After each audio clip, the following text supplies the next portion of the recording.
guys. Make sure there's no holes in the ones.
It's a bit heavy underfoot. I must have kissed it around here yesterday, I think.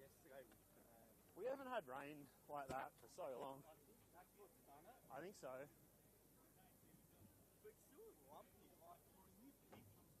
Yeah, it looks, I took a photo of it and it looks awesome, and then to walk on it was kind of a letdown.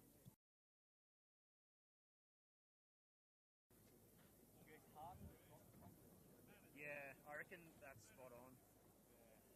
Just from running across it there, I was up on top of the grass, and I got down just the right hand side.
One, two.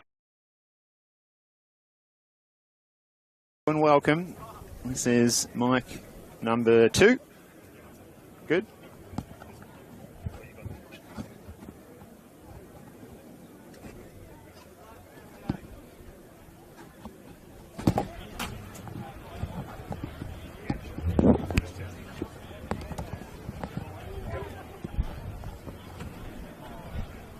All right, good afternoon, good afternoon. This is mic number 1. This is mic 1. Good afternoon. Testing 1, 2, 1, 2. Thank you very much.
Well, hello and welcome. Churchill Reserve is the scene. We're back on pitch number 1 for the first time for season 2025, and doesn't it look a fine picture as St Albans Saints and Dandenong City stride out onto the pitch in this friendly battle between two sister clubs of Croatian background here in Melbourne, in Melbourne's northwest. The visitors from Melbourne southeast. We're looking forward to this clash. My name is Steve Curtin, looking forward to bringing you all the action, and alongside me this afternoon, with the pleasure of being joined by my old mate Tonchi Prusak. Good afternoon, Tonchi. Good afternoon, Steve. The sun is shining, the rain clouds are staying away, good old Melbourne's weather, and it promises to be a fantastic game between two teams who are very, very desperate to win for both different reasons. Dandenong City, a win here will bring them within striking distance of the top 6. As for St Albans Dinamo, they are precariously close to the drop zone, and they'll be looking to change around their fortunes and record the 3 points against their sister club. But they'll be all outside the field, and once the game starts in a few moments' time, Steve, it is going to be one that's going to be no holds barred.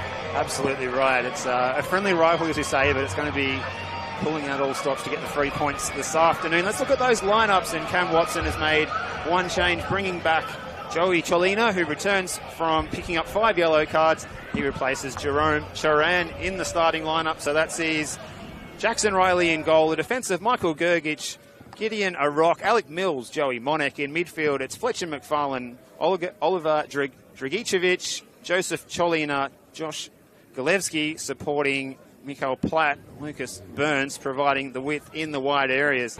And there's just the one change as well for the visitors as well. Jack Webster picked up a 5th yellow card of the season in the win against Melbourne Victory last weekend on Friday night. He misses out. So in comes Jackson Lino. So a slight positional reshuffle there with an attacking player replacing the central defender. Expecting George Lambatterides to drop into central defence along with Gaku Inaba. Either side of them is Corey Sewell and Thomas Giannakopoulos. Pierce Clark continuing in goal in midfield. Danny Kim, Jamie Latham out wide. Will Bauer, Yagub Mustafa. And as we mentioned, Jackson Lino supporting Kenny Athu up front. Plenty of firepower in this Dandenong City side this afternoon, coached by Nick Tolios, and we're all in readiness here at Churchill Reserve. The sun is glistening across this new pitch, and it's going to be St Albans getting us underway in their all-blue home kits, and they're playing to the left of your screen at home here. Referee is Ugar Arslan. He's just doing his final checks, making sure that we've got 11 aside out there. It's 13 degrees here in Melbourne's northwest, and Tonchi, we're excited for this one as we wait. It's a slightly delayed kickoff, and we are about to be getting underway here, and it's going to be St Albans going forward through Joey Cholina, who's glad to be back in the starting 11 today, back in the matchday squad going forward. And here's a chance for Gulevsky. Corner straight away. Gulevsky on the mark from the penalty spot last week in the match against Hume City, and well, there was plenty of penalties awarded in that one, 3 in fact, and St Albans took the lead after going behind, ended up going down 3-2. So looking to have a different turn of events this afternoon as Monek is over to take this corner, Tonchi. Yeah, Monek now featured quite prominently in the team of the week throughout the season. His curling inward shot punched away by the keeper there in Pierce Clark. But the last time St Albans recorded a win was way back in round 7 on the 23rd of March, and that was a 3-0 win against current cellar dwellers Port Melbourne right here. But it was on pitch 3, and the reason we haven't had any games on pitch 1 is well, the new turf has been laid over the last few months, and does it not look absolutely fantastic? I had an opportunity to walk across there prior to the game, and it is absolutely 100% fantastic. It's magnificent. But as for Dandenong City, they recorded a win last week against Melbourne Victory, and as I said earlier, they're just within striking distance of the top 6. A win today is of the utmost importance for Nick Tolios and his men. Yeah, that's right, Tonch. Getting the 3-1 win last week on the Friday night. They actually had 28 shots, 13 on target, so a 3-1 win. It could have been more, admittedly against 10 men in the second half after Jack Mialides got a second yellow card just after half-time, and they took full advantage of that. But to be fair, they're already attacking well, and they're attacking here again through Yagub Mustafa. It's Joey Cholina back to do the defensive duties, and the clearance ricochets off the opponent. It's going to be a goal kick to St Albans. good crowd in attendance. There was a VIP event earlier today, and one of the politicians, Daniel Molino, who's re-elected in the local federal electorate of Fraser, and he reiterated the pre-election pledge of $3.5 million for a brand new facility here that's going to include female-friendly change rooms, extension to the club rooms as well. So certainly in the next few years, Churchill Reserve is going to look completely different to what it does at the moment. And even now, the improvements around this facility. Steve, the West was often a much maligned part of Melbourne, and no one liked coming to the West. But this place is certainly becoming a real destination, a real footballing destination. So credit to everyone at St Albans Dynamo as the referee blows his whistle. One of the Dynamo players is down on the midway pitch. Free kick quickly taken, and it's the Blues now looking to move on, but the referee pulls a halt to proceedings and goes over to check on that player.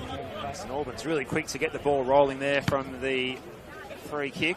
We saw early in the opening minutes Michael Gergic taking a bit of a divot out of the turf and going down. He's back up on his feet. We've got another St Albans player now who's just feeling the pinch a little bit. Looks like it might be, is it Joey Chelina, the player who's just come back into the team after picking up a 5th yellow card. Confirmation it was Joe Chelina. Ball forward towards Mikael Platt. And that's Inaba doing the defensive duties for City. Space here for Monek. Closed down well by Yagub Mustafa. Defending from the front there. Dandenong City's front three. And that'll impress Nick Tolios in the opening minutes. Who can settle first in this match will be an all-important factor into determining the way this one plays out. Here's Jackson Riley. You can't miss him in the all-pink uniform, and you can see the billows of smoke. There's chivapi on the grill. There's meat on the spits, both lamb and pork here today. It's such an occasion that it's fitting of a big celebration and a big crowd in. And wow, it was difficult finding car parking here for everyone arriving in the lead up to this match, and you can see why, because it's absolutely packed in here again for this match, as well, as you would expect on such a gala occasion opening the new pitch, Tonch.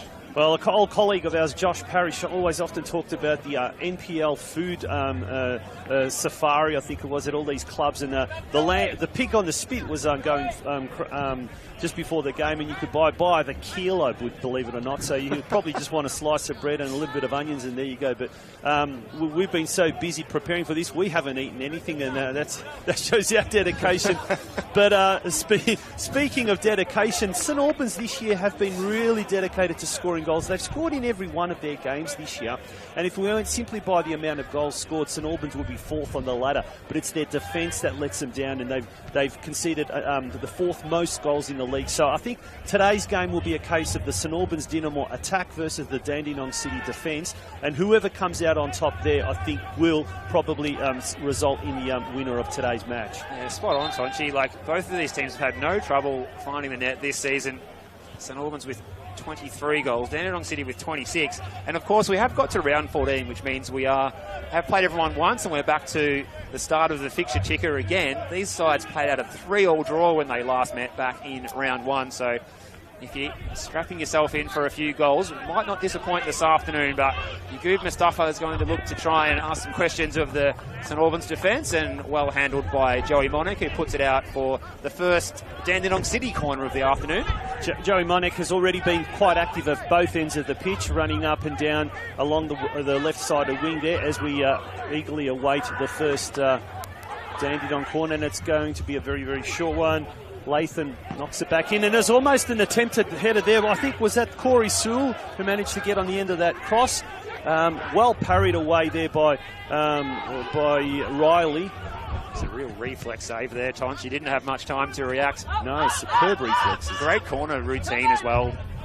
Taken short there by Will Bauer, and good combination with Latham. Opening up the St Albans defence.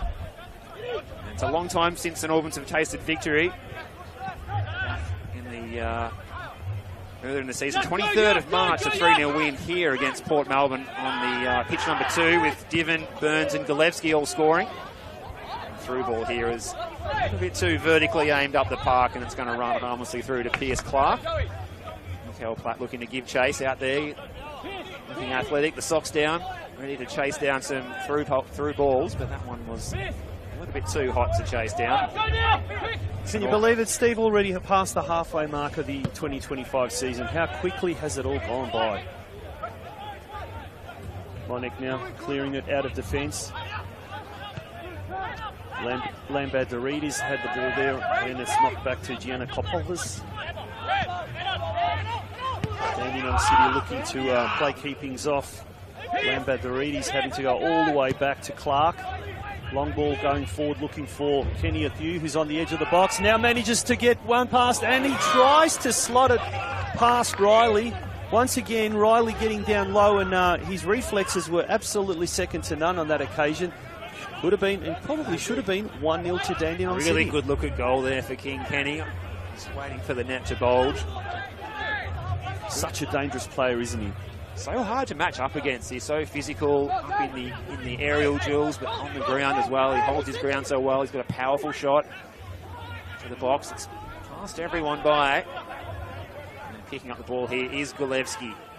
And it's whacked up the field by Fletcher McFarlane, who's overcome a calf injury. We saw him subbed out at his old club, Hume City, last week in the 3-2 loss midway through. He's able to be passed to start today.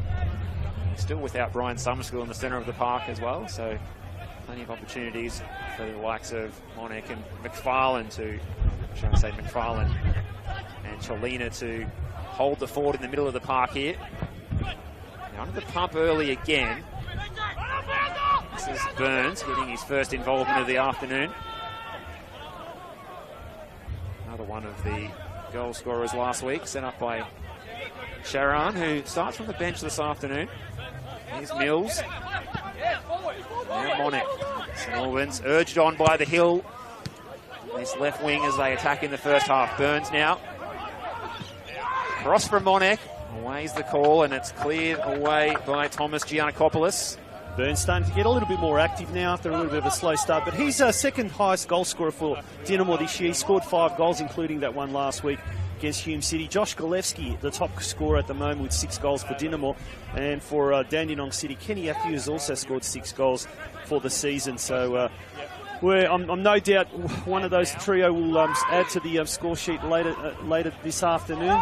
As we said, by the law of averages, it certainly seems that Dinamo will definitely get on the score sheet, but Dandenong also haven't had any issues scoring this year.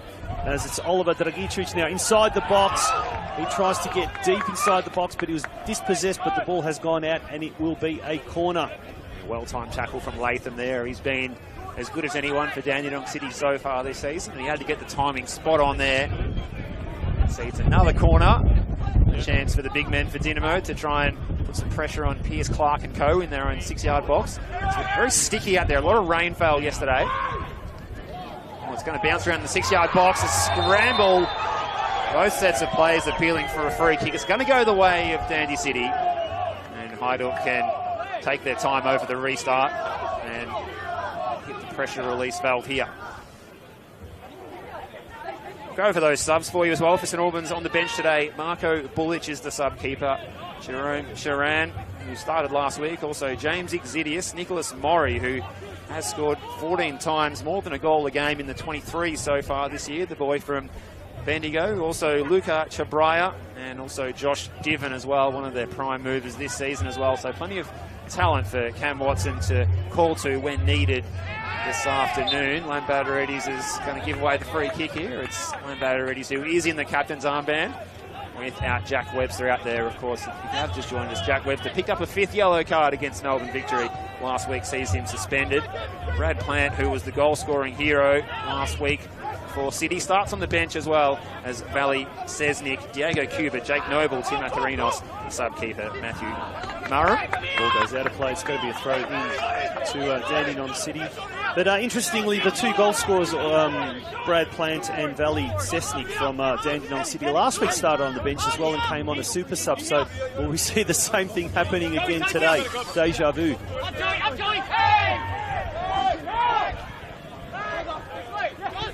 Cholina now. Out to Platt, back to Cholina. The boys in blue knocking the ball around pretty confidently. Monek now, all the way back to Mills. hasn't got too many options, so he goes all the way back to Riley. It's a nice home kit that St Albans have got this year, the all blue with the gold pinstripes. I don't mind it at all. It's the first time I've seen it up close, and the little detail that maybe you can't pick up on the stream at home really sets it apart. Here's a chance for Gulevski. Looking for options. Platt is one of them. Ahead of him, it's Mikael Platt, and he's beaten Pierce Clark at his near post. Mikael Platt employing the shoot on side policy, and first blood goes to St Albans, and aren't they happy about it? St Albans christening the new pitch with the first goal of the afternoon, and it's Mikael Platt. Mikael Platt, it's his 4th goal of the season. He turned on a sixpence there. He saw the gap there, and he slotted that ball smoothly past Pierce Clark for the first goal of the afternoon. We were right, Steve. We said there was bound to be a goal, no doubt, and it's come from Platt. And in the 13th minute, Dinamo leading Hajduk 1-0.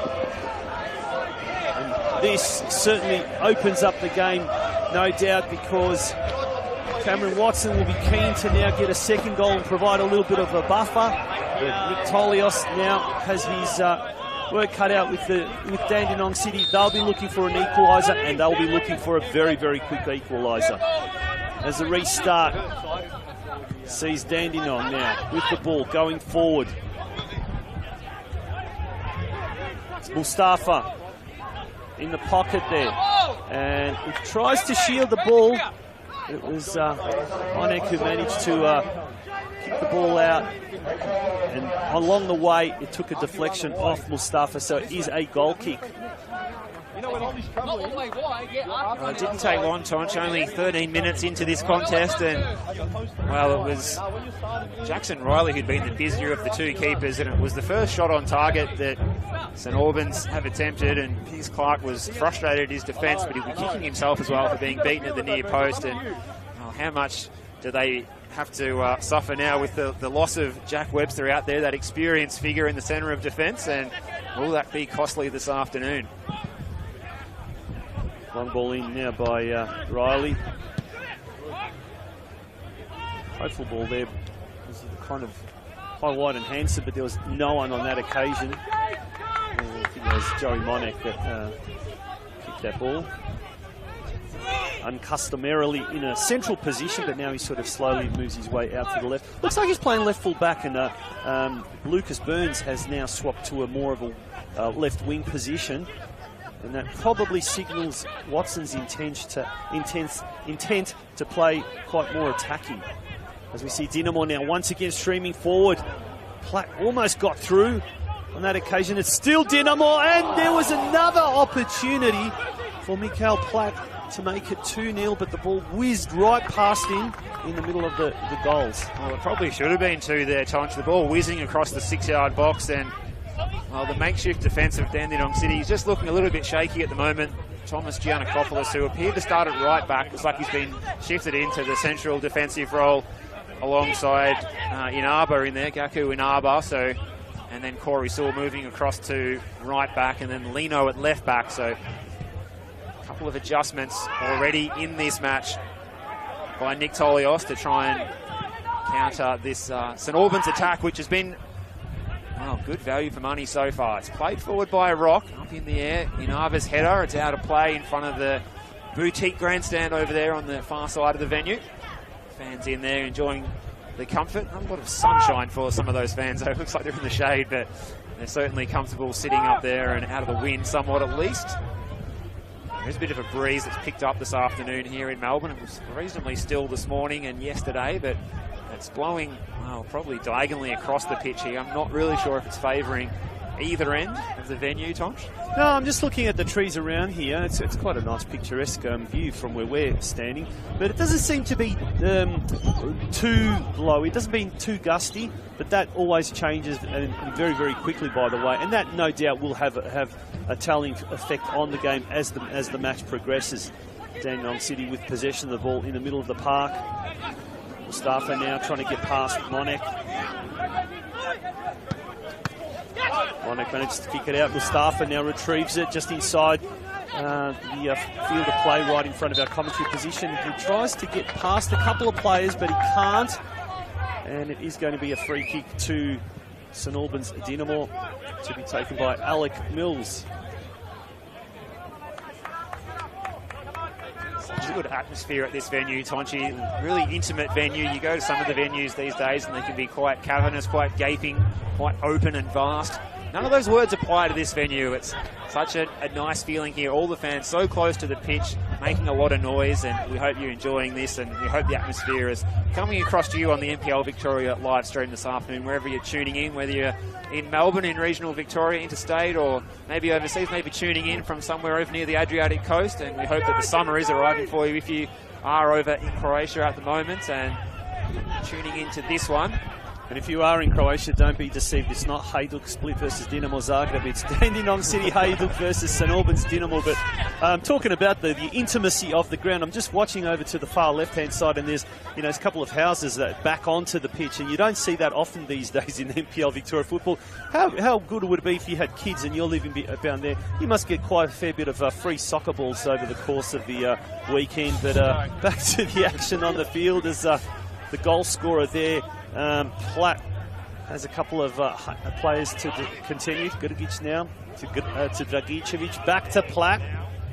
Goes to the far post and, well, almost another 3 or 4 metres overhead. And that ball could have ended up in one of those backyards there. But the brand new netting, by the way, has stopped that. And that's one of the many improvements at this pitch, apart from the pitch itself, but also the concreting around the ground. And if you probably won't be able to see it, but behind behind the eastern goals, it's not what it used to be, a muddy pitch. But here we go, Mustafa now into the box, and he has a shot, and it almost ends up on that concrete pathway, just to the left of Dinamo keeper Riley. Well, he was bearing down on goal there, and Jackson Riley can breathe a sigh of relief, but the shot was wide at the near post, and well, it was probably a pretty good opportunity that Mustafa will be kicking himself. He didn't at least get that on target, because he should have. But you're absolutely right, Tonchi. A lot's been made of upgrades in terms of hard-standing areas at other venues this season, particularly Ashfeld. It's another venue in Melbourne's West, but that concrete terracing behind the goal there is fantastic, because it used to be a difficult place to traverse, a bit of a awkward hill to walk along. It was always wet and slippery as well, and now it's perfect, as you can see the fans passing by there, and a lot gathered behind the big white tent and the Dinamo tent behind the goals at that end, as Lambatarides, that raking switch of play on his left peg out wide and kept it in well was Bauer, but conceded possession here to Gulevski and out of play. Says the assistant referee. Assisting Ugo Arslan today on the far side is Mr. Zhang, and we've also got Jordan English on the near side, and Lazaros Pantelides is the fourth official patrolling in between the technical areas, just in front of our broadcast position, as the throw in front of the club rooms on the far side is going to be taken here by Lino. Chance here. Danny Kim was looking to pull the trigger, but he was beaten to the ball by belted up the line, and well, straight. What a touch by Mikael Platt. Did you see that ball control? That was incredible. Amazing skill by the front man for Dinamo. Mustafa, hotly contested one here. Corey Sewell, who's shifted across to right back. Away by a rock, just lobbed it up, and again, Mikael Platt, they seem to be able to be on a telepathic link up the field to find him, as Lucas Burns is striding forward, gets into the box, went down looking for a pen. Didn't look like there was any contact to me, and Ugo Arslan tells him to get back up onto his feet. Good tempo about this one. Chelina switching the play out wide is Grgic, the right back. Gulevski doesn't see anything that likes ahead of him. Elects to go back to a rock. I'm still trying to catch my breath about that bit of skillful play there by Mikael Platt, and that happened right in front of us. And it's quite interesting. Dan Birrell, the acting CEO of Football Victoria, in a pre-match function, mentioned how, in his opinion, the NPL Victoria competition is a de facto second division in Australia. Such is the quality of players on show, and that was a great example. I mean, we sometimes forget just the quality of some of the players out there, and that's certainly and it's something that we see week in, week out with our live streams. So credit to all the players, the clubs that do so well. And Platt, speaking of the man, he's got the ball inside the box. He weaves past one, weaves past two. He almost gets past three players, the third being the goalkeeper on that occasion in P.S. Clark. But it really is. And I guess now's an opportunity with the halfway mark of the season to almost sort of stop and just smell the roses, as they say, and just say, Geez, the NPL Victoria competition this year has been absolutely enthralling from start to midway point. Yeah, absolutely. And there's no way we're going to be disagreeing with Dan Burrell's assessment there of this being a de facto NSD. Really, this is where the top talent comes to ply their trade in Australian football outside of the A-League competition. Here's King Kenny, a player who's had plenty of experience in that top flight of Australian football, but he's unable to get on the end of the ball. Jackson Riley's going to take his full allotment of time here. Try and bait some defenders perhaps and play it over the top. Short to Cholina. Rock right in front of the players' race. Bit of space here for Dragicevic. Gulevski ahead of him. Burns at the back post, but ball wasn't going to get to him. And Lucas Burns was lurking very, very ominously on the other side. And now here's an opportunity for Burns to try and get that ball as he starts chasing. He's just doing doggies back and forth at the moment. Mustafa now, all the way back. I won't say Dandenong City are a bit rattled, but they're certainly kind of not playing the usual free-flow style of football. Dinamo, they smell a second goal here, and they're really ferociously attacking the ball. Yeah, well, I thought that perhaps we might have seen an experienced central defender like Nathan Hancock maybe come in for Jack Webster today in central defence. He obviously wasn't available to make the matchday squad in the end today, so he had to really employ something of a makeshift defence. There's so much attacking talent. You think that Nick Tolios is backing his attackers to score more and have a bit of a shootout here perhaps against Dinmo, as they did in round one in that 3-3 draw. Space here for Michael Gergic. Hugging the touchline is the right back on the far side. He's going to dink it down the line. McFarlane is the target. Lino's going to get there first. Plays it safe and puts it into touch. Midway through this first half, it's Dinamo leading 1-0. Both teams have had opportunities to score further goals. As Arok now goes forward, knocking it for McFarlane. It's Dandenong City with the ball going forward. And Gideon Arok has got a very famous surname in Australian football. Frank Arok, who... Any relation to Frank? No, I don't think so. Definitely not. It's going to be a Dandenong City ball now on the far side. Naba has the... Well, he knocks it back. And at the moment, playing keepings off and just looking for an opportunity to get past the Dinamo midfield. There doesn't seem to be any opportunity there, so Clark tried to bypass it with the long ball. Monik managed to kick it away. And now it's Mustafa, who's been very, very active in the early stages of this game. Ball takes a deflection and goes out.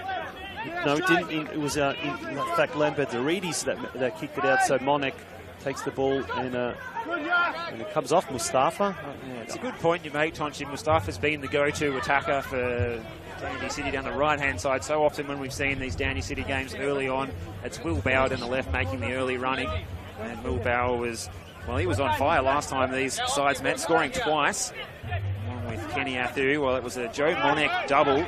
Not bad for the left back when they met last time. Also, Mikael Platt. So he scored in both fixtures against Dandy City this season. And you mentioned Mikael Platt. You mentioned his first touch before. It was right in front of our broadcast position and really well picked up by Oscar behind the camera here for everyone to see at home.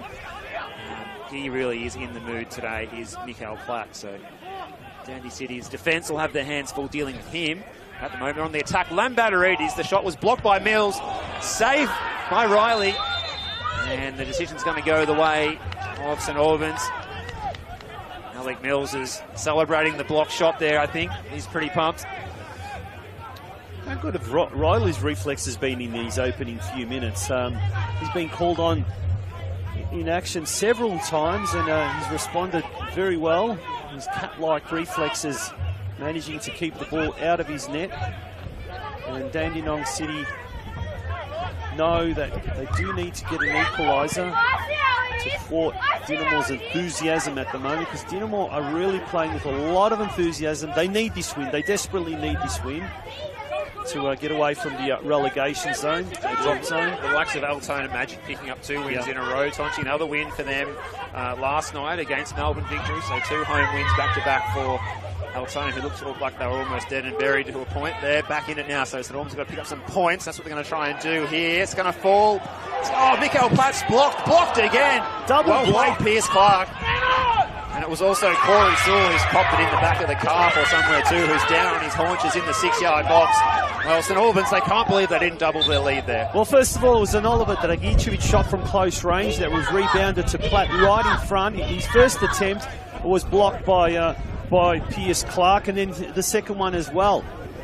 And as we mentioned, how desperate Dynamo are to get these 3 points. Just later this afternoon, South Melbourne are hosting Port Melbourne Sharks in the big Greek derby at Lakeside Stadium, a game that both those teams need to win, and whoever wins that, I guess, will get even closer. So if Dynamo was to lose today's game, South Melbourne was to win, or even Port Melbourne was, if they were to cause a big surprise, that would mean Dynamo drop down into third last spot. However, a win would get them a lot closer to that mid-table, or the safety of the mid-table. So a lot at stake here, and Dandenong City, on the other hand, if they can win today, they'll be only 1 point outside of the top 6, as we see Burns now on the left, on the edge of the box. He moves in towards the penalty box. His dispossessed ball goes out of play, but it is going to be a corner for Dynamo. A win today for Dandenong City will get them to 1 point of 6th place Hume City. So a lot at stake, Steve, a lot at stake indeed. Yeah, really good run and form. 4 wins in a row. Bounce for Dandenong City. They're still going in the cup as well. Got a tie coming up against Brunswick City, but they've got to defend this corner kick first here. All gathered around back post area. That's well away by King Kenny. Mike's ball back out wide. It's floated in by Dragicevic. Away by Inaba. In by Gudlevski. They're queuing up here. Clark's come to claim. He got a punch on it. Overhead was by Latham. Here's Burns. Pressure from Mustafa. It's a hot football out there, that's for sure. Here's Corey Sewell. Danny Kim. Hajduk trying to play out of their defensive line on the floor, and then they decide to go long. Athu's header. Latham now, who's been a little bit quiet by his high standards this season so far today. Badaridi's in a little pocket of space here, but he offside. He's run poorly.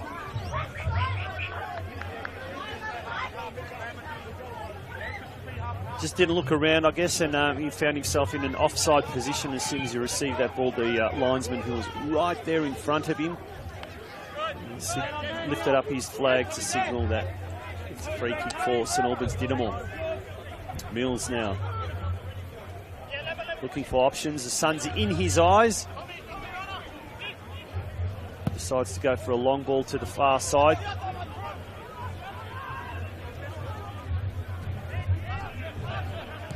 Ara goes into the middle of the park.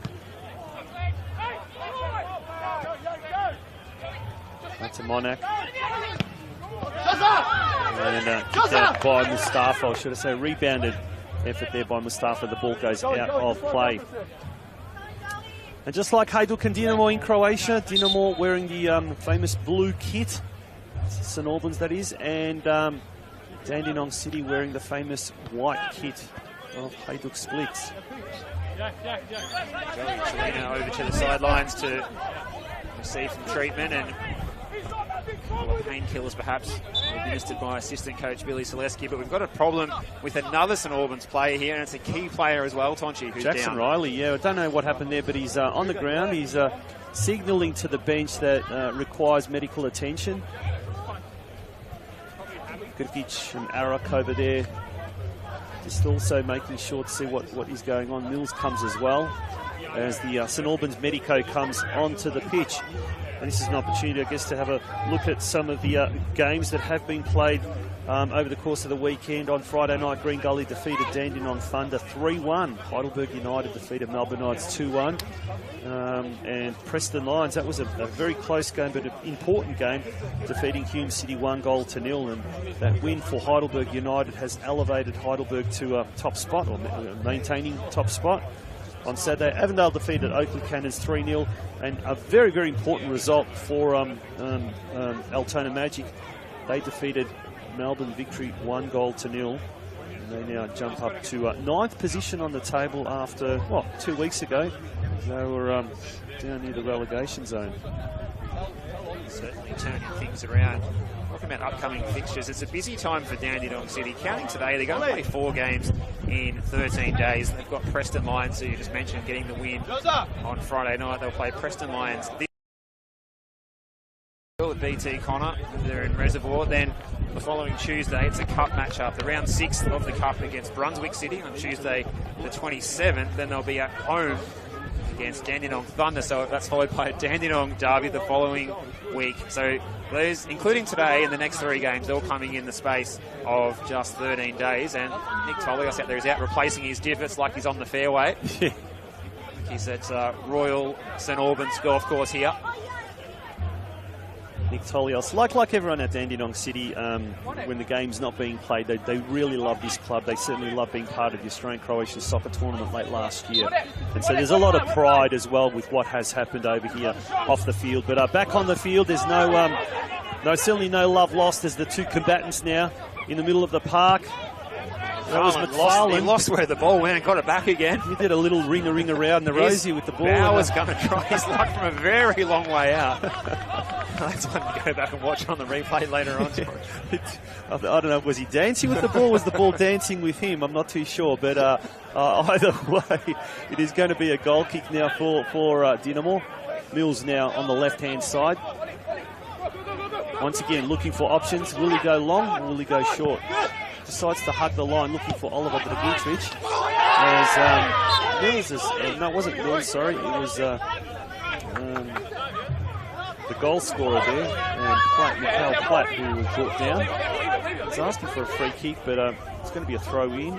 Well, in fact, it is going to be a free kick, actually. Because Corey still couldn't believe the decision went against him there, but that was the decision from Ugo Arslan, as we see, once again, Michael Gergic finding plenty of space over there in the right back position, and he played the ball fairly directly up the field. It was intercepted by Inaba stepping out of the defensive line.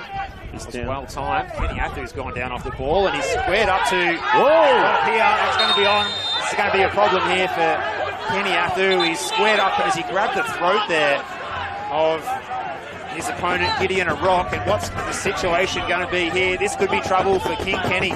But you better be careful. He grabbed Aaron by the throat there, and it'll be now up to the 4th official and the assistants, who would have seen what was happening there, whether any action is going to be taken. But yeah, that certainly doesn't augur well for King Kenny. And the referee now is calling the 2 players over. He's going to have a word to his assistant, I believe. Yes, he is. He's walking over to the near side line.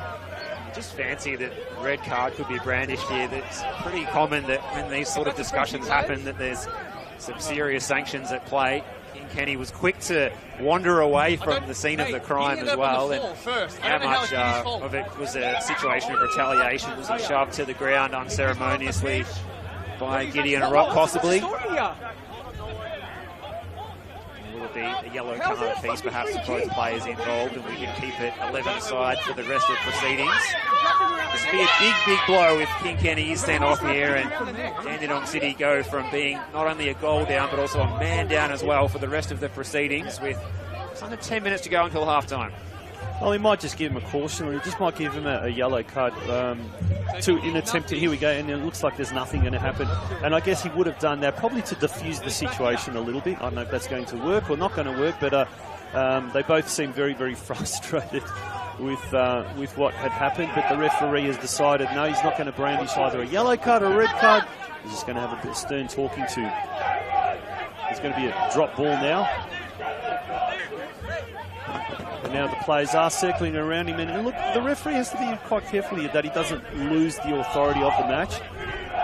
He's decided that he's going to kind of employ a soft approach. We'll see what happens there, but hasn't been a spiteful game, certainly not in these first 36 minutes, but it has been a hotly contested one without a shadow of a doubt. Surprising. Kenny Athu getting away with no punishment at all, and it's going to be an own goal by Mills. Alex Mills stretching out the left leg, and he's diverted it past his goalkeeper, Jackson Riley, and we're all square here. So the momentum swings after the incident that we saw. Kenny Athu squaring up to Gideon a rock. It remains 11 aside, and now we've got it 1-1 as well, Tonchi. It's all square at Churchill Reserve. Yeah, once again, it came from Mustafa on the right side, so everything seems to be really, really emanating from him on the right side. But it's quite unfortunate. Alec Mills tried to knock that ball out of play. All he did was get it past his keeper in Jackson Riley. So we're all square here, 1 goal apiece. And we've still got about another 10 minutes to go of this first half. Mills there. Mustafa, the 2 combatants involved there. Mills trying to clear it away to Grgic, to Dragicevic. Knocked further afield now. I think that was McFarlane, and it's back to McFarlane. Cholina in the middle of the park. McFarlane, it's just being knocked around like a pinball machine at the moment. And now all players from both sides will have a chance to have a bit of a catch their breath because it was quite frenetic in that place. 1-1 though. We've got lots of goals already being scored in this contest, and I'm sure it's not going to be the end of the goal scoring exploits here at Churchill Reserve. Monek going forward, looking for Mikael Platt, but the ball goes too far, and Giannakopoulos knocks it back to his keeper, Clark. I must say, the 2 goalkeepers here are looking very, very bright. Clark with his orange and Riley with his hot pink. That's right. Sunglasses on this afternoon time, not for the sun. No, exactly. Lathan now in the middle of the park. Knocks it back to Inaba, back to Giannakopoulos, and the ball now flies onto the left-hand side, or the far side, the grandstand side here at Churchill Reserve. Bauer takes it into the pocket. He tries to cut it back in. And a couple of Dandenong players there. Sewell knocks it in. Mustafa now to the back post, and it's headed away, and it will be a goal kick to St Albans.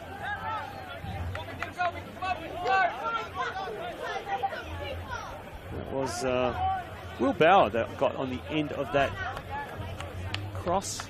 He's one of the taller players that plays as a winger in the competition, so he's an extra aerial threat coming in those back post areas. And it's a pretty well-timed cross as well by Yagub Mustafa, who initially was poised to pull the trigger and decided to take a moment longer and floated into the back post area. Sholina under pressure from Lathan. The referee's whistle did sound there, albeit it was quiet. Free kick going the way of St Albans as Alec Mills, who'll be kicking himself after putting the ball in his own net a short time ago to level things up, shielding his eyes from the sun and playing it forward for Burns. Dandenong City got their tails up a little bit since levelling. You say what a change. Goals can change games, and certainly the Mikael Platt goal to open the scoring swung the ascendancy in St Albans' favour, and it's been very much Dandenong City. Dragicevic now.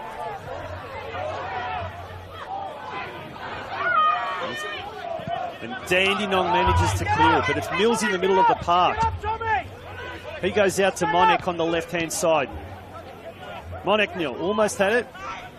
Still with Dinamo though. Cholina to McFarlane. Almost runs into Cholina. He did run into Cholina. Knocks it back to Mills now. With his left boot, he goes looking for another left foot, and Joey Monek down the left side, but it's headed away. I am noticing across the middle of the park, I don't know if it's the new turf just settling or if it's because of the rain we've had. It's there are some heavy patches and the ball just seems to just drop. Yeah, definitely the rain last night. There's some firmer spots and there's some softer spots out there, and that could explain that cross by Dandenong City in their last attacking phase that just died on the 18-yard box on the edge of the area. Over to Golevsky on the edge of the box. To Burns inside the box now. And he's going to earn himself a corner here. The 2 goal scorers from last week, they combined on that occasion. They couldn't get any further than the edge of the box. But it is now a corner kick to St Albans Dinamo. Probably only about 4 minutes left of regulation time. There have been a few stoppages, so no doubt there's going to be some time added on. So it's going to be Dragicevic to swing in the corner kick into the back post area. Attacking it was Platt, and it evaded him. Gergic picking up the loose ball. McFarlane's going to put it back in. It's headed by Sewell. It's going to sit for Mills, looking to make amends for the own goal with the goal at the other end perhaps. Dragicevic, and now Monek. A little bit of space opens up in front of the left back. And when he tried to dribble Corey Sewell, who was alert to the danger. Away by Kim, and it's a good ball for Kenny Athu. Lino up the line, doesn't find Bauer. Just a little bit scrappy out there inside the last few minutes of the first half. 3 minutes plus stoppages to go. Notice a lot of the players, like particularly the Dandenong players, going to the left of screen. The sun is really very, very bright, and it's really playing havoc with some of them. It's quite a low sort of setting sun. And, well, I wonder if that's going to have an effect in the second half. I'm not too sure, but at the moment, it's definitely playing a part with some of the players. And on that occasion, Mills was very much distracted when he had that shot. He was trying to shield the ball, the sun, with one eye, one hand, and balance himself with the other. As we see a free kick now by Dandenong in front of the grandstand. Here at Churchill Reserve, Dragicevic. He's suggesting he's going to go to the back post where Platt and Arakaya. And there's Mills, it wasn't Mills, sorry, it was Mikael Platt almost got on the very, very end of it at the back post, but it evaded him on the way through. However, it did take a deflection off a Dandenong player, and it is going to be another corner. Well, that delivery from Joey Monek was absolutely first class. I wonder if Gideon Arock might have been able to do better and get a touch on that ball if he had another opportunity at that. Perhaps even Michael Geach. They were queuing up, and then, of course, as you mentioned, Tonch, Mikael Platt at the back post as well. So Geach to the corner. Burns goes into Arak inside the box. He's got two Dandenong City players to contend with. Burns gets the ball. He goes looking for Grgic on the far side, who heads it in looking for Mikael Platt. But the ball goes out of play. Goal kick to Dandenong City.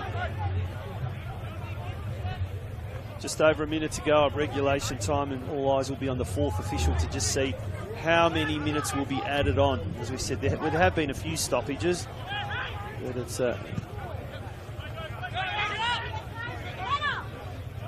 good flick on by Athu. Latham left it behind on the heavy turf. McFarlane's going to get to this ball first. Wide is Gulevsky. McFarlane plays it up the line to the goal scorer in Platt. Inaba has done well here, but he's lost out eventually though, and the cross is going to come into the box. And that's away by Giannakopoulos. This is Bauer looking further afield for options. He finds Latham inboard. Jamie Latham evades the sliding challenge of McFarlane, and still he goes, switching the play out wide. He's found Mustafa here, the man who made the goal, the only goal of the afternoon for City so far. His attempted shot was blocked by Monek. First touch by Kim. Back to Giannakopoulos. The right back playing as a central defender this afternoon. Monek's header. Now Burns. A bit of aerial ping pong here as we see 3 minutes added on for stoppages. Fourth official in front of us, Nazaros Pantelidis. And it comes. Grgic had no one really on him, but he decides to take no chances and put it out for a throw in front of the players' race. And Jamie Latham wants to take this one nice and quickly here and keep the momentum going into the half-time break. It's going to be Jackson Lino to take. Lino, who came to the bench last week, getting the start today. Comes into the box. It's bouncing awkwardly. St Albans want to get it out of there. And they do through Dragicevic. Now Platt, the square pass. Travel! Charging towards the halfway line is Joey Monek. Cuts inside, switching the play. Dragicevic, one way then the other. It's a good distribution out wide to Gudlevsky. Floating it in. Platt was there, but Giannakopoulos was well positioned to clear the danger away and concede the throw. He managed to save it from going to a corner. As Grgic now on the far side. McFarlane. Looked for Cholin on that occasion, but the ball beat both him and his Dandenong City opponent, Gaku Inaba, for a goal kick.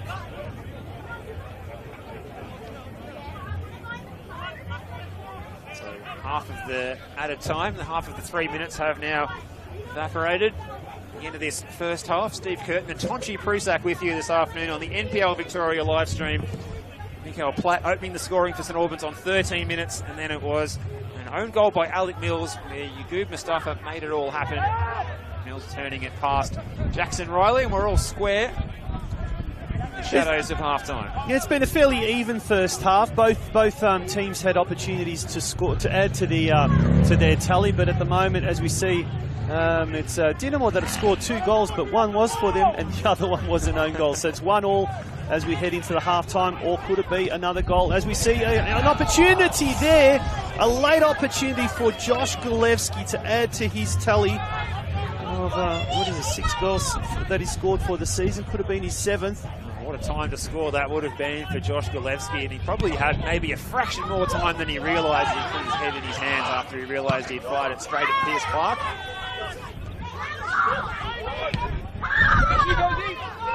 Mustafa now, who's been probably, in my opinion, the player of the match so far, and he's been tucked there by Burns, and he's going to get a free kick. It's definitely been a standout play. If I had to pick one for Dandenong City in this first half, what about for St Albans? Would you be going for someone like Mikael Platt?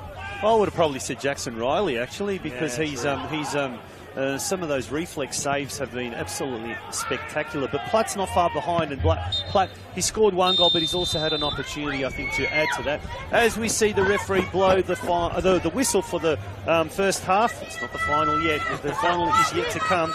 But half-time score here at Churchill Reserve, it's 1-1. Yeah, well, we hope you've enjoyed the first half of this one. We certainly have, both myself, Steve Curtin, and Tonchi Prusak here as the players head down the tunnel. There's still a little bit of feeling between 2 sets of players as they head off. Or we saw that running battle between Kenny Athu up top for Dandenong City and the central defender Gideon Rock.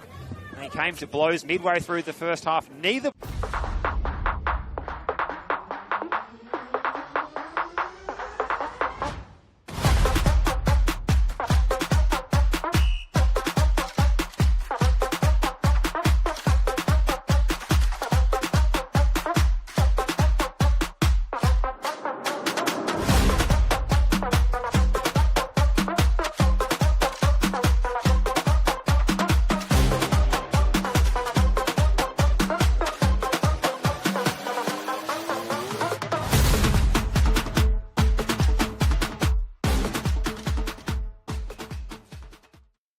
action of round 14 of the competition, and we'll be back after this short break where we look forward to your company.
Churchill Reserve. It's the NPL Men's Sunday afternoon football coming your way from here in Melbourne's northwest in the suburb of St Albans. It's all square at the moment between St Albans, Dynamo and Dandenong City Hajduk in this all-Croatian derby.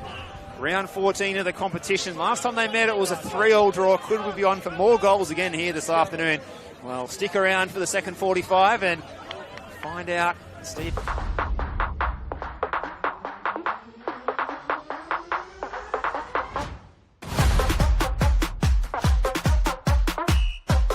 Afternoon again. Thank you, Steve. Well, I'll tell you what, about half an hour ago it was beautiful sunny conditions. It's still sunny at the moment.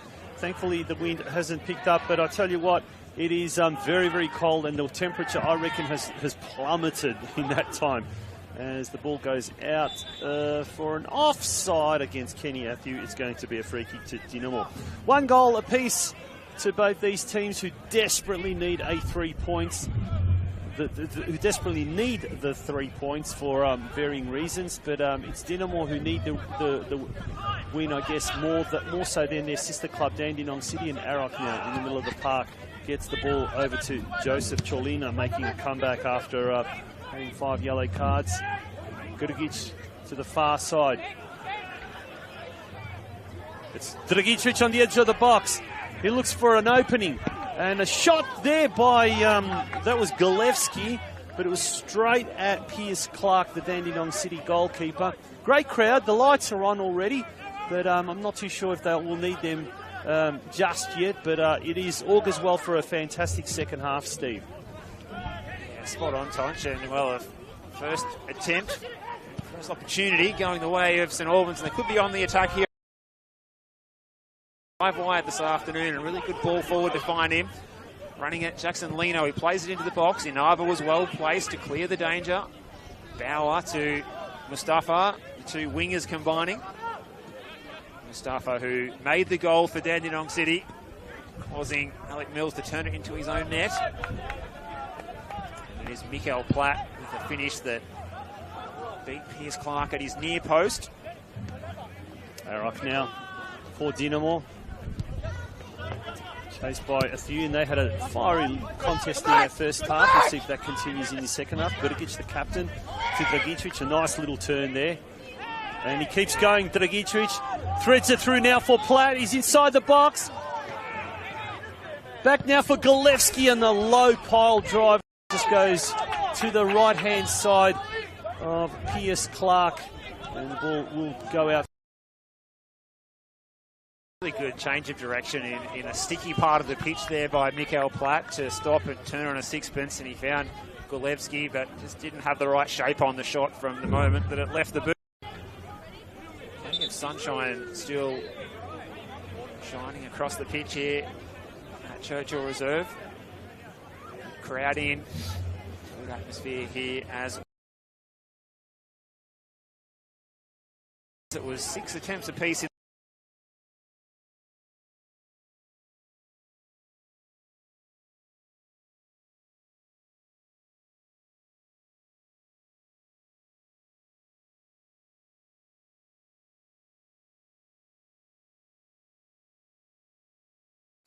active up until now in the.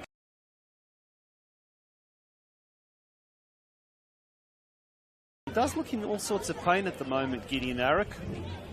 He's, as we said, his duel with Kenny Atthew has been well documented, and I guess Atthew was probably a little bit lucky, not a little bit, but very lucky not to have copped a card in the first half. And a couple of players, no, not a couple, there's 4 Dynamo players and Kenny Atthew also hanging around there, but it looks like he's going to get up and he's going to.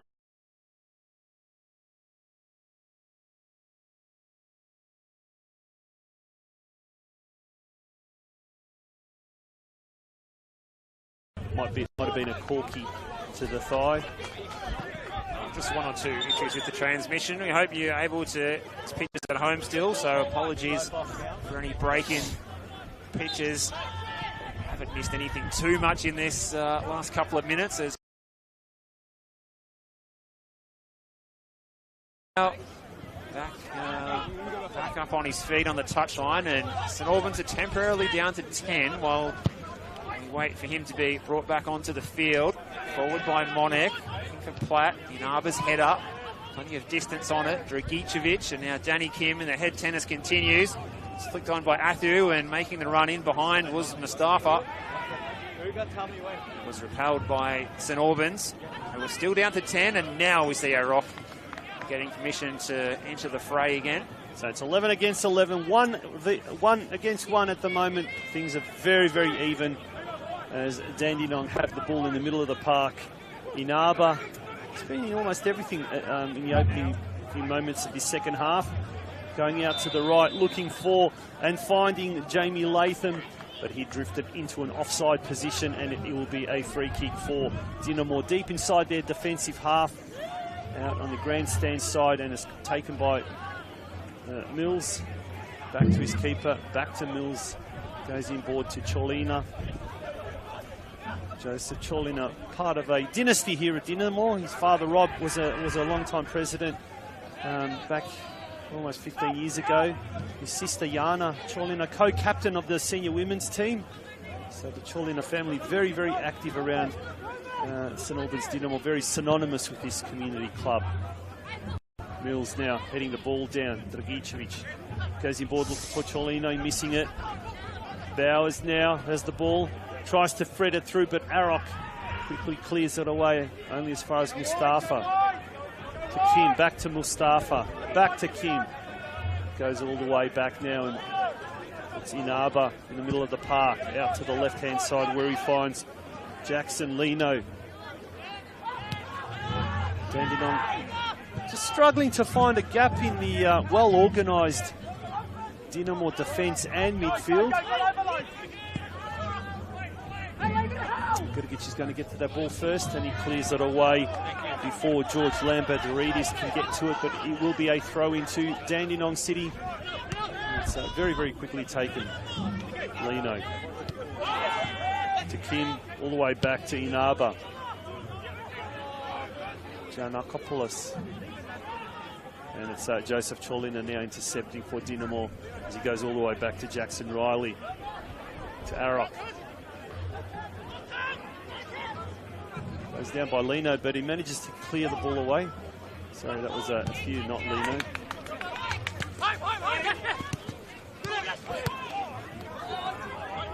Opportunity for Platt to chase this ball down, but Giannakopoulos, the makeshift central defender, was alert to the danger. You can see Pierce Clark there in the orange kit has called for the baseball cap out of the team kit this afternoon to deal with the bright sunshine that he's looking into in this second half. So there you go, tick that off your bingo card if you're tuning in at home. A goalkeeper in a hat as Clark sends that one up the field looking for Mustafa. It's Monek's header away.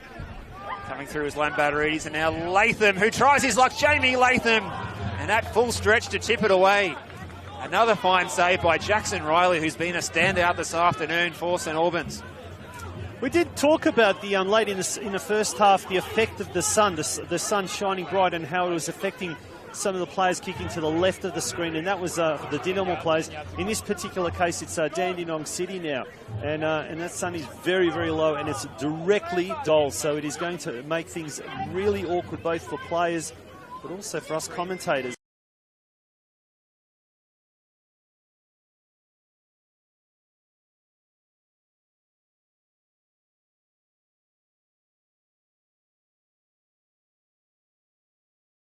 Finds Golevsky, well controlled there by Josh Golevsky, Dinamo's leading goal scorer. Tries to get past one, tries to get past two. He's going to get a free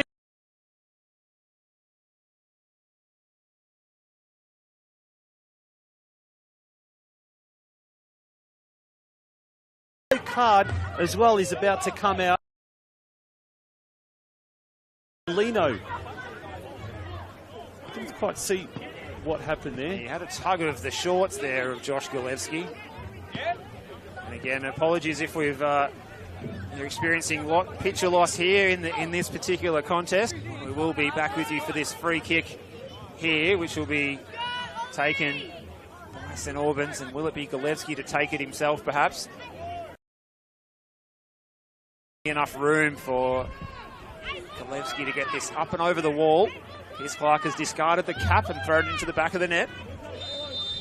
So it's going to be Gulevsky to strike, straight into Jamie Latham in the wall. So the wall does its job there from Piers Clark, who's now using the manual version of the shade protector, which is the glove. He's going to put the hat back on now. Hat on, hat off. Bit of the hokey pokey there for Piers Clark, and it's St Albans trying to attack Cholina. Good pressure from Mustafa, forces him to go back to Arok. Cholina skips past.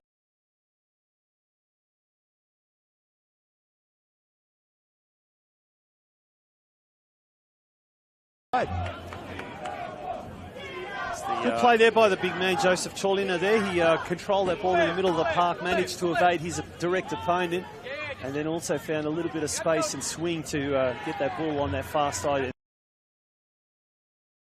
Unfortunately, or Lucas Burns I should say, but unfortunately for him, he drifted into an offside position.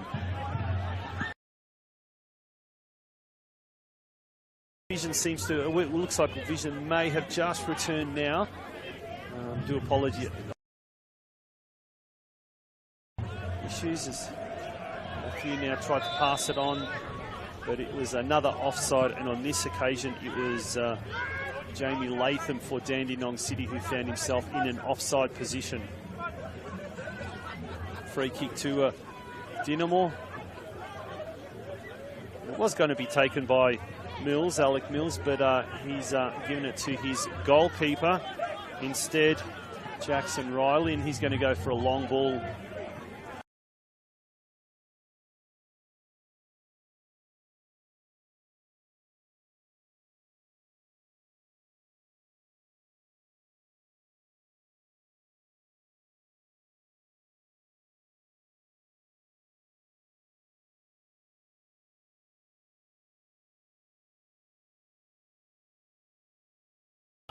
Mills.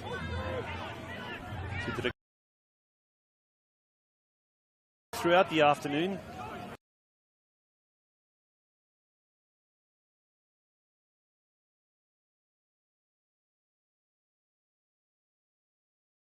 across the middle of the park, McFarlane now. He's going to get dispossessed if he's not careful, and a little bit of WrestleMania tactics there.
Ball to Cholina.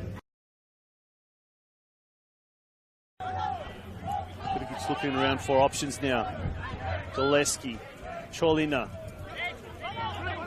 tries to beat George Lambadorides on that occasion. Ball goes out of play to throw in. And the ball's going to be kicked out by Dandenong City. So another throw in almost the identical position. And after Cholina was going to take that throw, he drops it and allows his captain, Michael Burgic, to do so instead. Gillespie back to Burgic. Ball ricochets over the line after coming off the Dandenong City player. With, just on half an hour left of this game. Gillespie fighting hard there with Will Bauer. Still Gillespie, still Bauer. Gillespie's done really well and he's managed to earn a corner on this occasion for the home side. It's been a really good performance by Josh Golevsky this afternoon, setting up the goal for Mikael Platt on 13 minutes, and he's been involved in so much of the attacking moments for St Albans, and opportunity here for the left-footed Joey Monek to swing in the corner kick. Platt and Mills, Gergic all targets at the back post area. It's away by Kim. Here's Burns. Was he legged there? He went down. Ugo Arslan says no foul. Looked like a good shout for a moment there for St Albans, but play on was the call, and forced all the way back here to Jackson Riley and now Alec Mills, and they try and rebuild here. Well, I'll tell you what, mate, if the score remains 1-1, that's certainly going to be a decision, or quite possibly a contentious decision that will be discussed, no doubt, at the Vukovar bar after the game in the club rooms.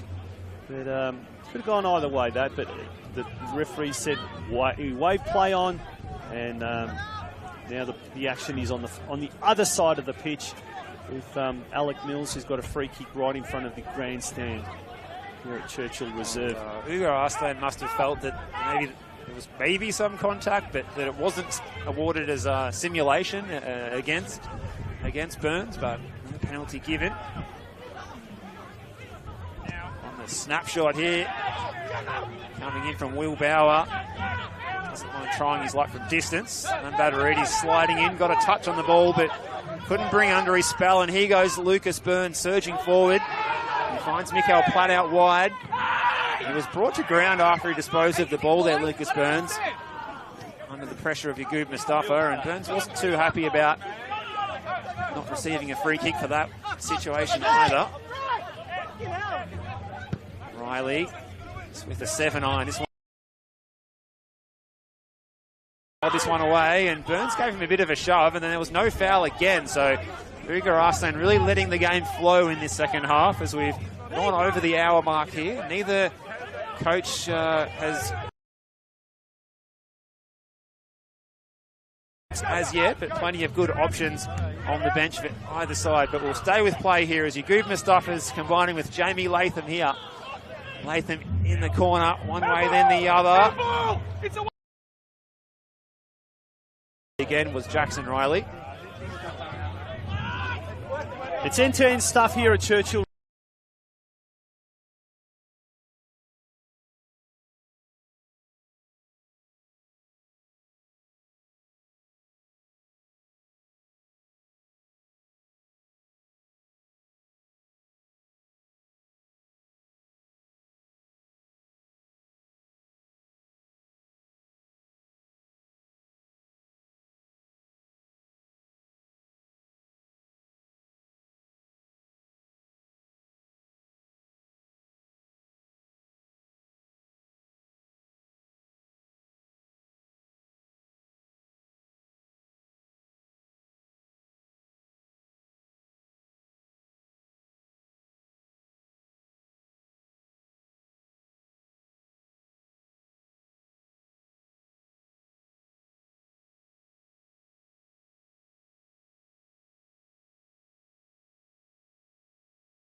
to the goalkeeper. It's end-to-end stuff here at Churchill Reserve. We'll take this opportunity to quickly look at games coming up next week. An important game for Dandenong City when they travel to BT Connor Reserve against Preston Lions on Friday night. And then Sunday, Dinamo are at home again to Altona Magic in what should be a very, very important clash, that one. And just as important that they manage to get some another goal or two in this fixture.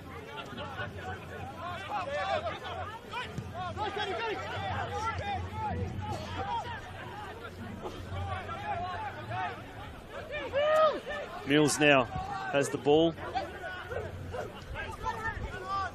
It's intercepted by Mustafa. Still Mustafa. He's got a bit of space now. Goes out to his left, looking for Lena on the edge of the box, but it's cleared away by the captain of St Albans Dinamo, Michael Grgic.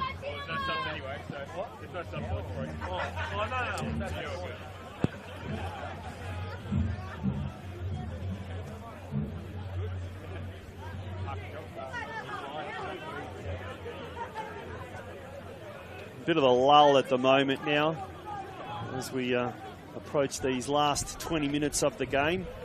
Corner kick for Dandenong City.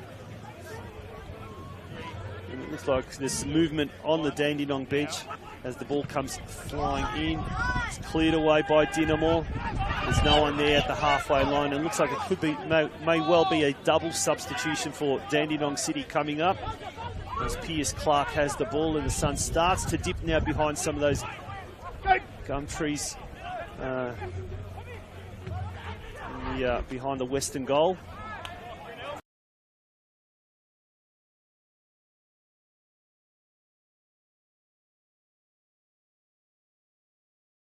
Diego Cuba and Valley Cessnik are about to come on. A couple of good assets to dispose of Nick Tolios. Here's Latham throwing the step overs. Galevsky now away for Dinamo. Looks for Platt in the middle. Still Galevsky running through as the ball is about to be cleared away right in front of our commentary position. And in fact, we're going to have a triple substitution. Brad Plant coming on, Valley Cessnik coming on, and Diego Cuba coming on. And Steve, just if you can see who those players that are coming off. One of them is Will Bauer. Mustafa is making way as well. And George Lambertarides is also off, so wholesale changes here for Nick Tolios. Triple substitution, he means business. So it looks like Cuba will slot in.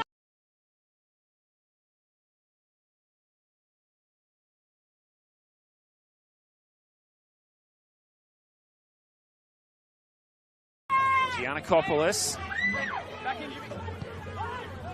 Corey still looking to switch the play. Not quite enough on the pass, and the header was won by substitute James Exidius.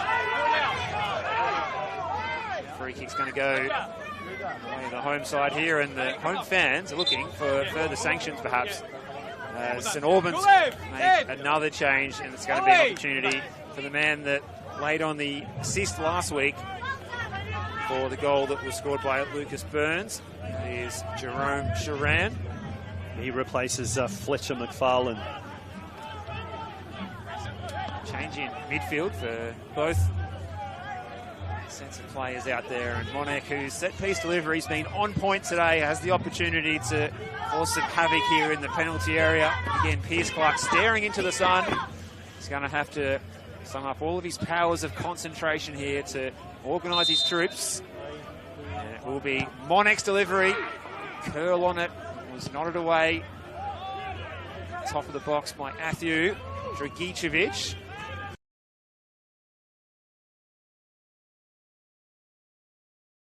Grgic with his left foot there. Doesn't mind sneaking onto the score sheet time to time. And the man who's moved from right back to central defence during this second half. Why not pull the trigger, test out Piers Clark? Well, the shot was down the middle of the goal and in a good position, but power on it as well. Both Mills and Grgic floating upfield. in an attempt to help their attack on that occasion, and it almost paid dividends. It's Danny Kim in possession. Trying to find someone down the line. Valley Cesnik operating down that right-hand side for Dandy Cities. It's coming on a short time ago. It's a line by Mills, looking for Gilevsky. Oh, he's been rugby tackled there by Danny Kim. Danny Kim, who's picked up the captain's armband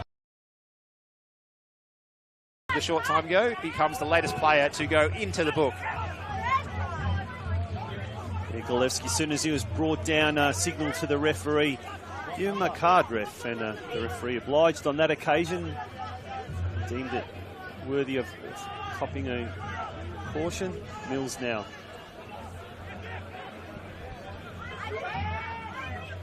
Still Dinamo.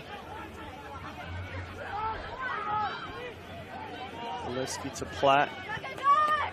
Goes looking for Burns on the right side. Cleared away by desperate Dandenong defence. Riley to Gurgic. Gurgic to Mills. Monac on the far side. Gurgic now. Lots of space. Not too many options, so he goes out to the right where he finds Zidius, who's just recently come on. Now Gurgic goes for a switch. Oh, delightful. What a ball. It's Oliver Dragicevic now in the middle of the park. Gilevsky. Dragicevic brought down. He's, couldn't referee. I thought it was for a minute. I thought he was going to allow that as a there, and we know he can crack the ball, but I think the referee was sort of caught out with his back to the player there, which was Joey Chalina, and didn't realise that the advantage might have been worth allowing to continue on. Switch on! Switch on! Looks like Dragicevic is very interested in this set-piece opportunity, as Pierce Clark is now, as opposed to the previous free kick from Joey Monac, he's staring directly into the sun now. Dragicevic into the back post. Lino was able to escort it over the touchline, and there was no one there in a blue shirt, so closest player, Michael Gurgic, was unable to be called into action to get on the end of the opportunity. It's the opportunity for Bauer, should I say, Plant, who came to the bench to great effect last week. Could he do it again here? It's Kim, in the centre of Churchill Reserve. Out wide is Valley Cesnik. Overlap coming from Corey Sewell. Decides to go back to the playmaker in Danny Kim. Now Cesnik looking to get around his opponent and supply the cross into the top. And it's tucked away by Diego Cuba. And it's the super subs doing it again for Nick Tolios's Dandenong City. The home fans not impressed with that. The Dandenong City, as they did last week, they've come from behind to take the lead here, Tonchi. Yeah, he's ran straight to the hill. That's a pretty courageous thing to do. He was met with quite a fair few boos and jeers and what you're not, but it was a goal-mouth scramble. It seemed that it was for the home side an unfortunate series of events there that just ended up with Cuba from close range just getting the ball, pushing the ball, forcing the ball over the line. And it's the visitors now, 2-1. And it certainly looks like it's not the stuffing out of the Dinamo players, but they need to regroup very, very quickly. And they need to find an equaliser in the next 5 minutes. Otherwise, the game and the result will slip away from them. And as we said at the start of the game, it's such a crucial.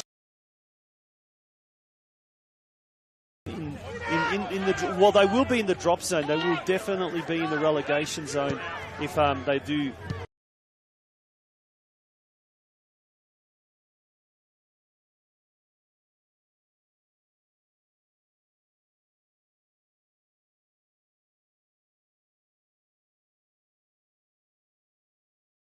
Ball goes to post where substitute Brad Plant has the ball.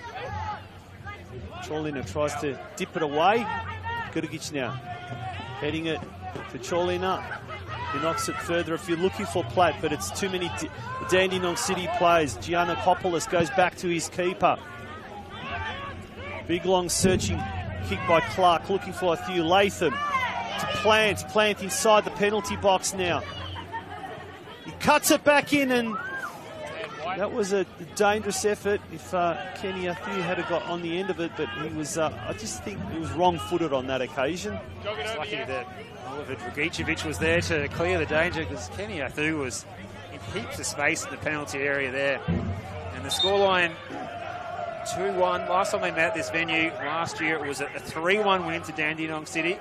Valley Sesnick was on the score sheet that day. Well, not on the score sheet today, but he has come on and supplied an excellent assist to set up the opportunity that was tucked home by Diego Cuba from close range, and that's the goal that separates the two sides here in the second half. There's not too long to go, just over 10 minutes plus stoppages here at Churchill Reserve. Hope you've been enjoying this one, and apologies for any break-up in pitches that you've been experiencing at home. Here's Dragicevic. St Albans have got to get the ball up the other end of the park, and Joey Monic's going to try and do just that here as he sends it forward to the substitute in Jerome Sharan. Sharan combining again here with Platt. Platt went to ground off the ball. Moves his ball forward, finds Cholina in a bit of space.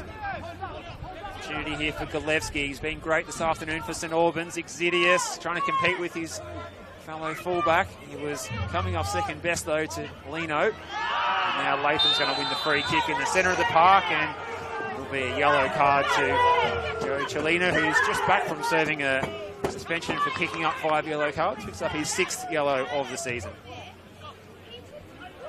Game seems to be slowly getting away from the home side.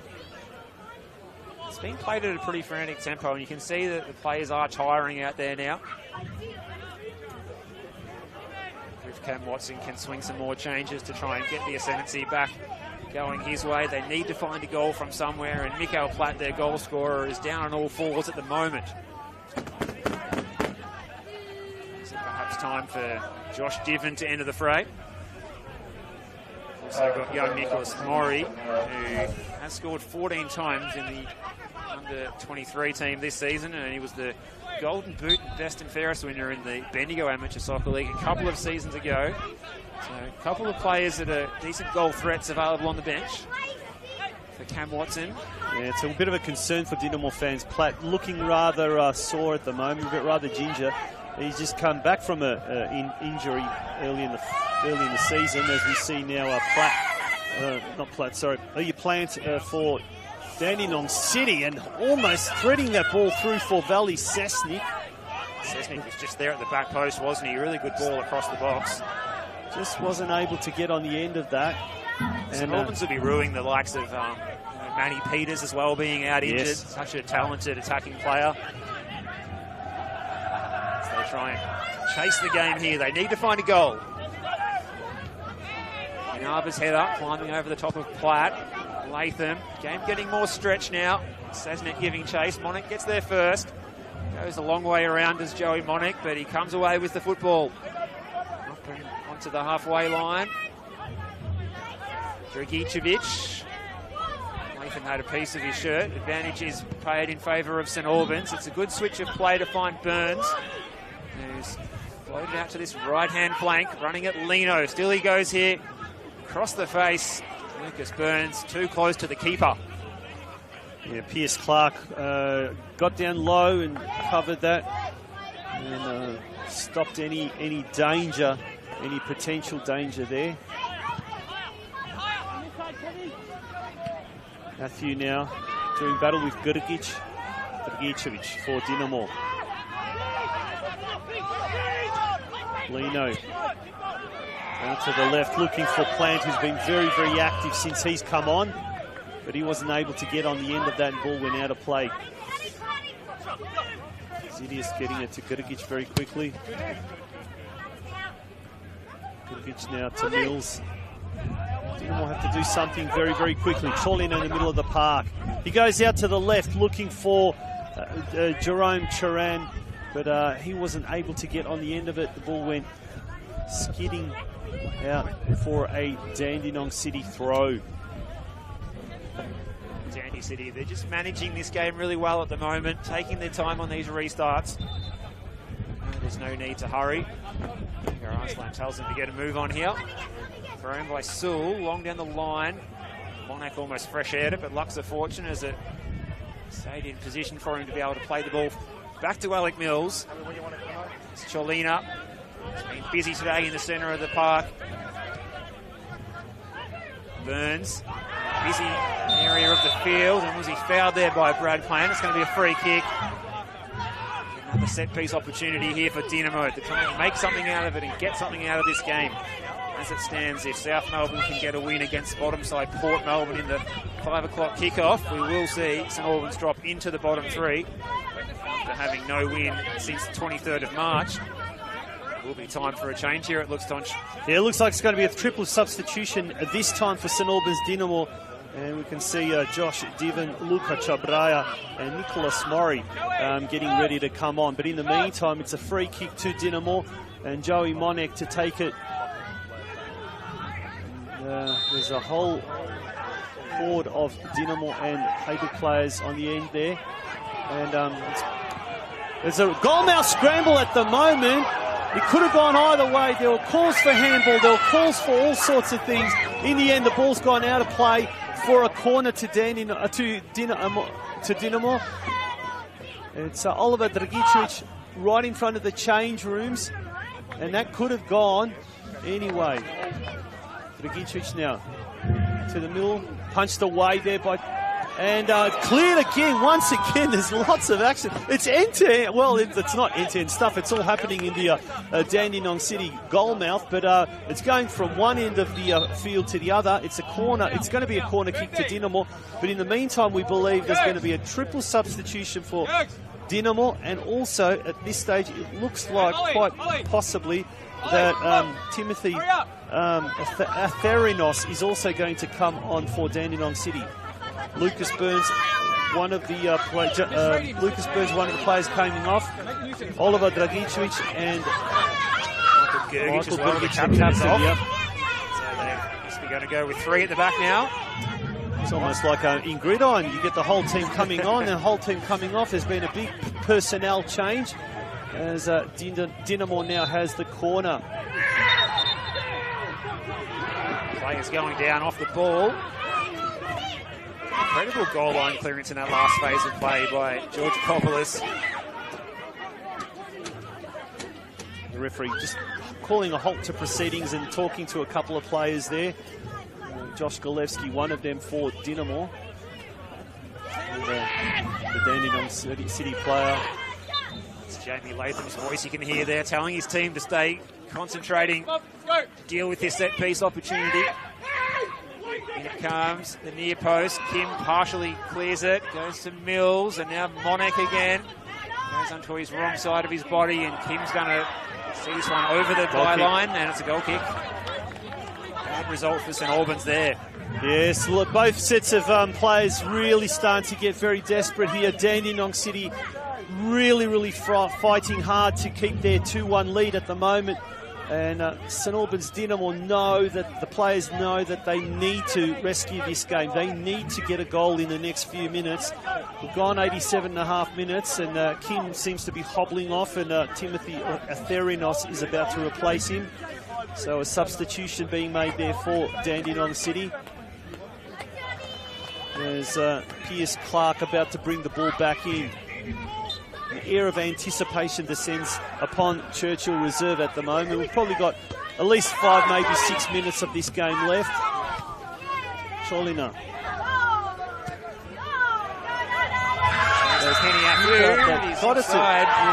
Got it through to Few, but it's a good ball through to him by the goal scorer in Cuba. And it's now going to be a free kick inside their defensive half for Dynamo. Mills now.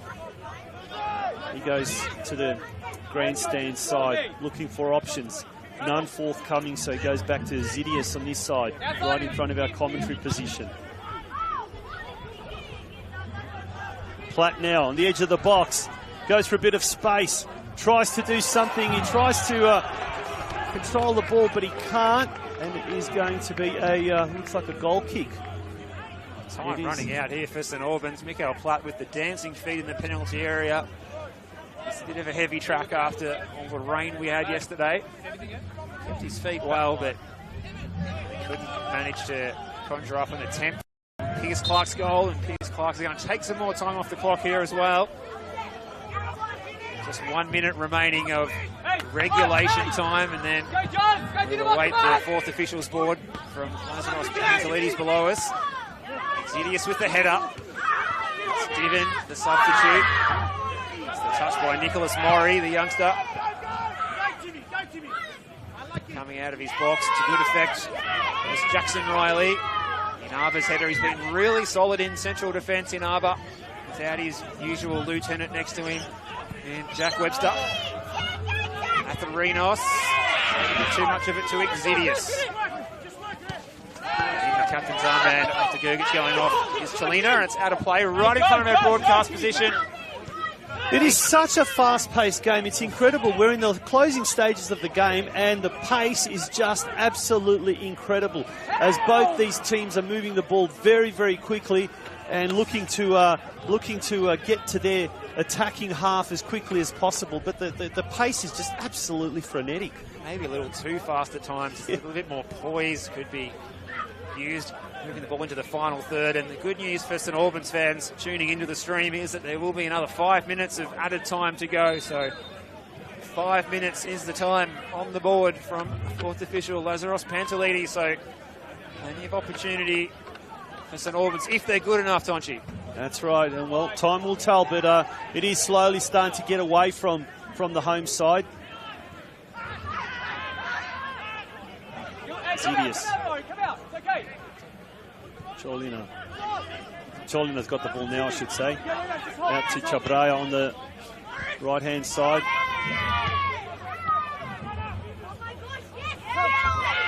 Josh Walewski fighting there with Jamie Latham. He finally gets a free kick. He wants to move very quickly. Chabraya now. He's got two players to get around. The ball goes out of play. It is going to be a throw into Dinamo. And Luka Chabraya, who's just come on, quickly goes to retrieve the ball. Looks like Nicholas Maury is the player chasing that one. He was indeed, sorry, Nicholas Maury. Both of those boys coming on at the same time. Here's Chelina.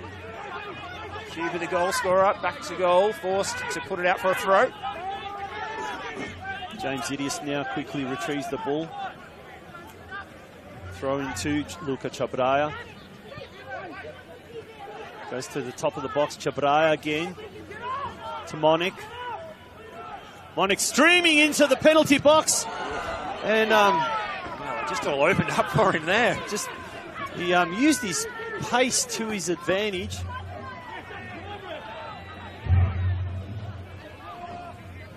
Dinham will throw right in front of the club rooms on the far side.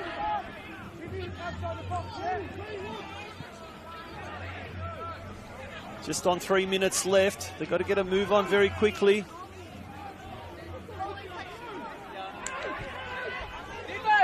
Joey Monik starting to get very frustrated. Looking now for Mikael Platt. He's got two Dandenong City players to contend with.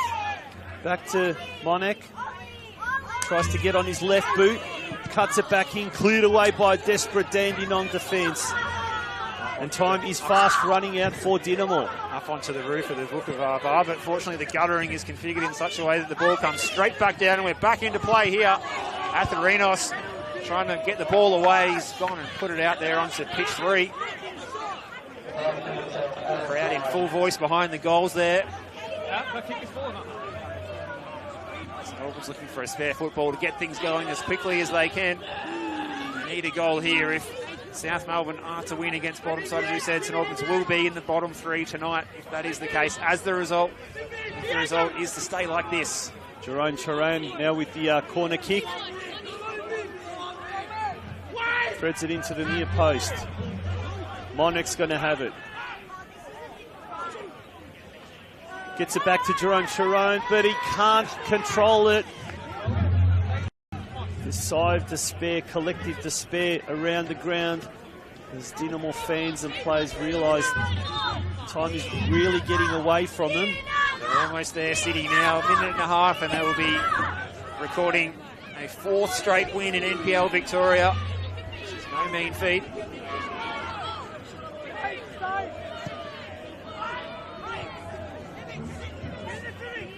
The Briar's touch is Maury. He's got Platt making the run out wide, draws Inaba out of the central defensive position. The Hill trying to urge on these Dynamo players. One last burst. This could be the last action of the game. Exidius floats it into the back post area. Monek now. He gets it to Turan. Can't get past his opponent. He's still got the ball. Tries to thread it back to Monek. Monek now tries to cross it in, but it is going to be a corner kick now. Last play of the day. Well, that was good defence again there. Giannakopoulos in by Monek. It's the outswinger this time, and they're queuing up for it. Platt with the attempted overhead off the line by Latham. Riley's up on the halfway line. Exidius back into the mixer. Clark came and then decided not to continue on for the ball, and Monek, Joey Monek, couldn't get it past a wall of white shirts. Turan with the ball on the edge of the box, goes inboard.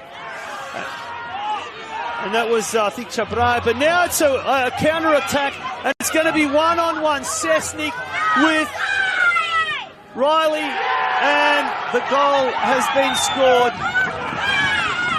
by Vali Sesnik, and that is the end of the game. Heartbreak for Dynamo players, supporters, and jubilation for Dandenong City as they come out at Churchill Reserve. And you can see the Dynamo players on the field. They are absolutely devastated. What a way to finish the Croatian derby. And in the end, it is a 3-1 result for Dandenong City. It's not too often you see a goal come so late that there's not even time. That's what we have seen here, and it's a credit to Dandenong City in the way that they defend with so much intensity. Luke Cabrera with the ball on the edge of the box there for St Albans, hoping to have the time to attempt a shot on target. He's charged down by just a wall of white shirts, and then of course St Albans had thrown the kitchen sink at Dynamo in those last few minutes, and Jackson Riley was left backtracking and one-on-one in an awkward position against the dangerous Valley Sesnik. And what an impact that Sesnik has had off the bench, coming on, setting up that goal, which was the go-ahead goal for fellow substitute Diego Cuba. And then it was finished off by Valley Sesnik himself, getting through in a 1v1 situation, knocking it past Piers Clark. And it does end here 3-1, as it did end here last year when these sides met at this very venue, as well at Churchill Reserve. And St Albans, well, they'll be hoping to have a run of great results at home in the back end of the season, as we saw them do last year when they were almost having the last rights read out to them. And they turned their season around with a string of successive wins. They have tasted victory away from home more times than they have at home. 2 wins on the road at Lakeside Stadium and at Jack Edwards Reserve, and they only have tasted the single victory here against Port Melbourne. They're looking to get some points on this home pitch, but that'll have to come another day, as next week they will be hosting Altona Magic. So what a match that will be next Sunday afternoon here on the NPL Victoria live stream. Looking forward to that one. And then some tougher fixtures against Heidelberg United on the road, and then back here again for a Friday night clash against South Melbourne, as both sets of players head off the field here. We've had an absorbing encounter. Fans here have certainly enjoyed what they've seen. Apart from the result for the hosts, it's been a very entertaining encounter. So again, those goals. Mikael Platt getting us going with the first goal, set up by Galevsky on 13 minutes. Mills with the own goal on 37. That was caused by